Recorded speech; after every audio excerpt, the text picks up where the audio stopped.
اللہ تعالیٰ فرماتا ہے الذین آمنوا وتطمئن قلوبهم بذکر اللہ الا بذکر اللہ تطمئن القلوب۔ اللہ ان لوگوں کو ہدایت دیتا ہے جو ایمان لائے اور ان کے دل اللہ کی یاد سے چین پاتے ہیں۔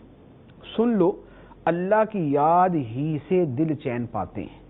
یہ اللہ تعالیٰ نے فرما دیا کہ اللہ تعالیٰ جو ہدایت دیتا ہے وہ اسے دیتا ہے جو خود بھی اللہ کی طرف رجوع کرنے والا۔ اور یہ کون ہوتا ہے جو رجوع کرنے والا ہے؟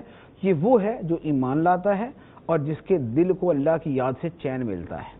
اب اللہ تعالیٰ آگے فرماتا ہے کہ سن لو، اللہ کی یاد ہی سے دل چین پاتے ہیں۔ اور حقیقت ہے کہ اللہ کی یاد میں جو دلوں کا سکون ملتا ہے وہ دنیا کی کسی اور چیز میں نہیں ملتا۔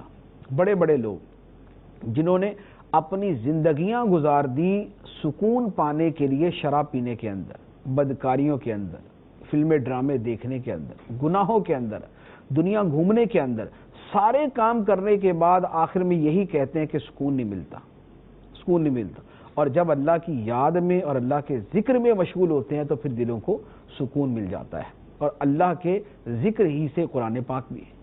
قرآن پاک پڑھنے سے، قرآن پاک کے جو دلائل ہیں ان میں غور کرنے سے بھی بندے کو سکون ملتا ہے۔